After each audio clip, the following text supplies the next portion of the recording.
ध्यायामो धवलावकुण्डनवतीं तेजोमयीं नैष्टिकीं स्निग्धापाङ्गविलोकिनीं भगवतीं मन्दस्मितश्रीमुखीं वात्सल्यामृतवर्षिणीं सुमधुरं सङ्कीर्तनालापिनीं श्यामाङ्गीं मधुसिक्तसूक्तिम् अमृतानन्दाग्निकाम् ईश्वरी गजाननं भूतगणातिसेवितं कपित्थजम्बूफलसारभक्षितम् उमासुतं शोकविनाशकारणं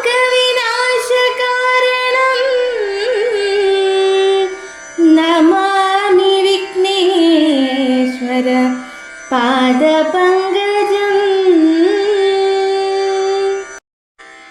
कूजन्तं राम रामेति मधुरं मधुराक्षरम् आरुह्य कविताशाखां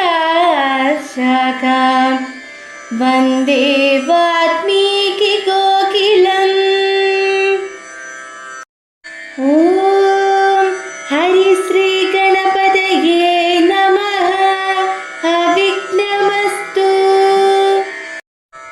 श्रीराम राम राम श्रीरामचन्द्र जय श्रीराम राम राम श्रीरामभद्र जय श्रीराम राम राम सीताभिराम जय श्रीराम राम राम लोकाभिराम जय श्रीराम राम राम रावणान्तक राम श्रीराम मम हृदि रमतां राम राम श्रीराघवात्मा राम श्रीराम रमापदे श्रीराम रमणीय विग्रह नमोस्तुते श्रीराम रमणीय विग्रह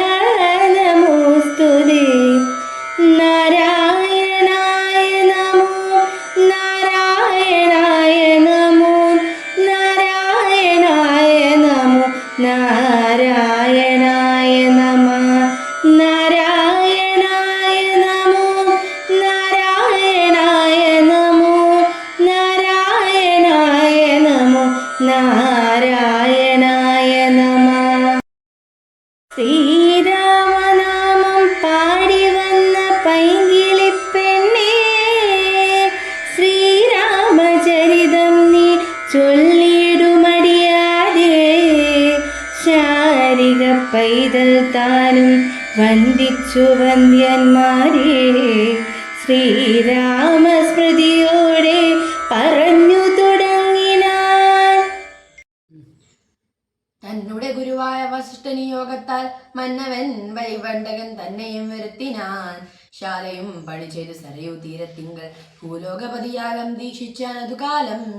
ഋഷ്യശൃംഖനാൽ ചെയ്യപ്പെട്ട രാഹുതിയാലെ വിശ്വദേവതാഗണം തൃപ്തമായതു നേരം. ഹേമപാത്രസ്ഥമായ പായസത്തോടും കൂടി ഹോമകുണ്ടത്തിൽ നിന്നു പൊങ്ങിനാൽ വഹ്നിദേവൻ. താവകം പുത്രിയമിപ്പായസം കൈകൊൾകനി ദേവനിർമ്മിതമെന്നു പറഞ്ഞു പാവകനും. ഭുവതി പ്രവരന് കൊടുത്തു മറഞ്ഞിതു താപസാജ്ഞയെ പരിഗ്രഹിച്ചു നൃപതിയും. ദക്ഷിണ ചെയ്തു നമസ്കരിച്ചു ഭക്തിപൂർവം ദക്ഷനാം ദശരഥൻ തൽക്ഷണം പ്രീതിയോടെ കൗസല്യാദേവിക്കർത്ഥം കൊടുത്തു നൃപവരൻ. ശൈഥില്യാത്മനാപാതി നൽകിനാൻ കൈകേയിക്കും. അന്നേരം സുമിത്രയ്ക്കു കൗസല്യാദേവി താനും തന്നെ പാതി കൊടുത്തിടിനാൽ മടിയാതെ. ഉച്ചത്തിൽ പഞ്ചഗ്രഹം നിൽക്കുന്ന കാലത്തിങ്കൽ അച്യുതൻ അയോധ്യയിൽ കൗസല്യാത്മജനായാൻ. നക്ഷത്രം പുനർവസു നവമിയല്ലോ തിഥി നക്ഷത്രാധിപനോട് കൂടവേ ബൃഹസ്പതി കർക്കിടകത്തിൽ അത്യുച്ചസ്ഥനായിട്ടല്ലോ അർക്കനും അത്യുച്ചസ്ഥനുദയം കർക്കിടകം അർക്കചന്തുലാത്തിലും ഭാർഗവൻ മീനത്തിലും വക്രനും ഉച്ചസ്ഥനായി മകരം രാശി തന്നിൽ നിൽക്കുമ്പോൾ അവതരിച്ചിടിനാൻ ജഗന്നാഥൻ ദിക്കുകളൊക്കെ പ്രസാദിച്ചു ദേവകളും. ഓം അമൃതേശ്വരി നമഃ. ഭാരതീയ ഇതിഹാസ കാവ്യമായ രാമായണത്തിലെ അതിപ്രശസ്തമായ പുത്രകാമേഷ്ടിയും ശ്രീരാമ അവതാരവുമാണ് ഇന്ന് പാരായണം ചെയ്തത്. സന്താന സൗഭാഗ്യം ഇല്ലാതിരുന്ന ദശരഥ മഹാരാജാവ് വസിഷ്ഠ മഹർഷിയുടെ നിർദ്ദേശപ്രകാരം ഋഷ്യശൃംഖനെ അയോധ്യയിലേക്ക് ക്ഷണിച്ചു വരുത്തി. സരയൂ നദിയുടെ തീരത്ത് തയ്യാറാക്കിയ യജ്ഞശാലയിൽ അശ്വമേധവും തുടർന്ന് പുത്രകാമേഷ്ടി യാഗവും ഋഷ്യശൃംഖൻ വളരെ ഭക്തിപൂർവം നടത്തി. ദേവന്മാരാൽ തയ്യാറാക്കപ്പെട്ട ദിവ്യമായ പായസത്തോടുകൂടി അഗ്നിദേവൻ ഹോമകുണ്ഡത്തിൽ നിന്നും പ്രത്യക്ഷനായി.